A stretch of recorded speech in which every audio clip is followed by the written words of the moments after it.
Alexa said to me, David, I know about gratitude, I know about appreciation, but I don't really feel it.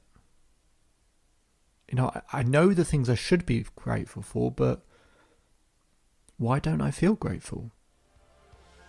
Hello and welcome to the Self-Belief Chief podcast. You're here with David Holman. Make sure to subscribe to the podcast for the latest episodes, the latest research, science, conversations that I have with clients. We have episodes with interviews, with real life coaching, so you can hear, clients of mine actually talking as well amongst these episodes. So look out for those. Otherwise, let's begin. So Alexis is talking to me about her inability to really feel grateful for things. She says, I know the things that I could or should be grateful for, but I just don't feel it. Now, the first thing to address is actually what's the individual going through? What's Alexis going through? Because when you go through something big or traumatic, if you're experiencing grief, for example, it's okay not to be grateful. It's okay. It's okay not being okay. When I work with people, the first thing I don't do is talk about all the things they should be grateful for. Because when you're going through grief or something traumatic or something big, you don't feel it. I've been there. It just goes. You don't feel grateful for anything. So the first thing is really to address, are you in a really difficult stage where, you know what, it's okay if you don't feel grateful. It's fine. It will come back. That's the first part. But the second part is something Alexis said. Something she said is really, really key and really important, but she won't have noticed. She said, David, I don't feel grateful. Feel is the operative word. People treat gratitude and appreciation as a thought. I think of things to be grateful for. And gratitude isn't a thought, it's a feeling. It's not just by having a thought that we ultimately feel something. It's our body, it's our physiology, it's lots of things that create feeling. So she asked me, David, how can I more intensely feel gratitude? So this is something you might want to try wherever you're listening, but this is what I got Alexis to do. I said to her, I'd like you to get your pulse, right? So feel your pulse on your wrist and take your wrist and put it against your heartbeat. So put your wrist against your heartbeat so you can feel your pulse against your heartbeat. She can feel her heartbeat against her wrist. I said to Alexis, now close your eyes. I said, okay, now what's going to start happening is we're going to pull in things that you could be grateful for.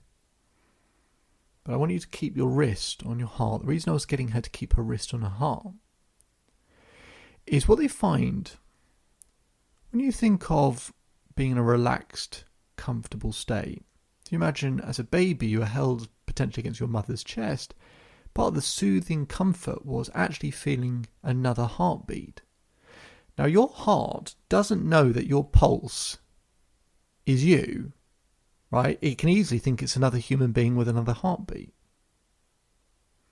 So you put your pulse against your heartbeat, and for your heart it feels like it's someone else. It's that small bit of pressure on your chest.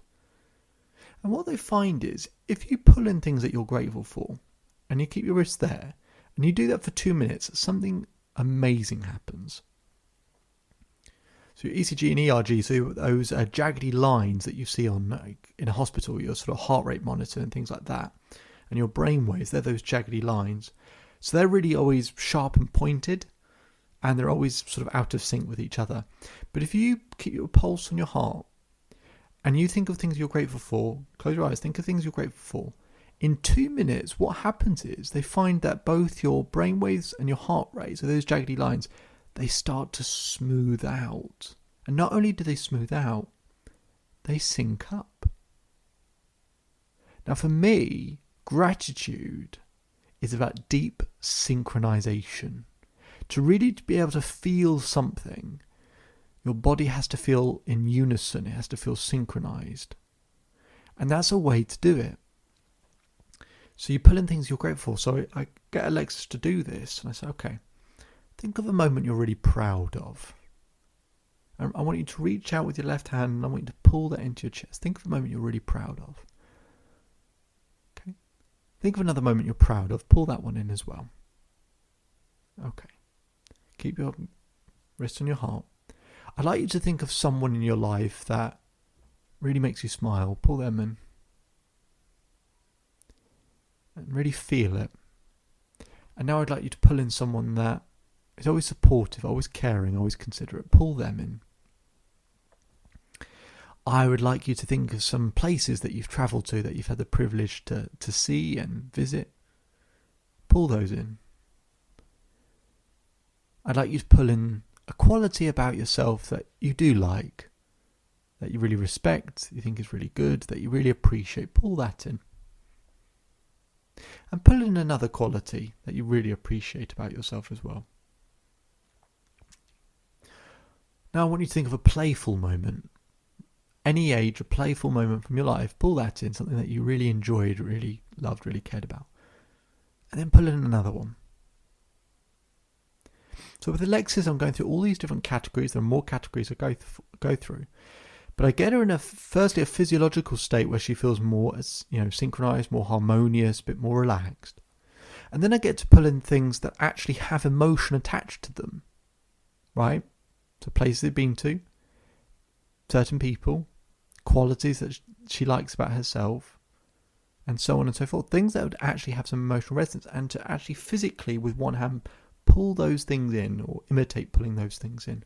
And what we do is we start stacking it, right? Because it can be hard to be grateful just on one thought, right? But if we get our body in a relaxed state where it feels synchronized, and then we pull in a moment and another one and another thing and another moment and another thing and another moment and another thing, and we keep stacking and stacking and stacking and stacking till it feels like this wave crashing and washing over you, completely refreshing you. That is how you can really start to feel grateful for things in life. I do it every single day at 2:00. So if wherever you are at 2:00, 2:00 UK time, if you want to do the same exercise, you'll know I'll be doing it with you. My name is David Holman. If you change today will change your life. So enjoy the rest of your day. Enjoy the rest of your life. And I'll speak to you again soon.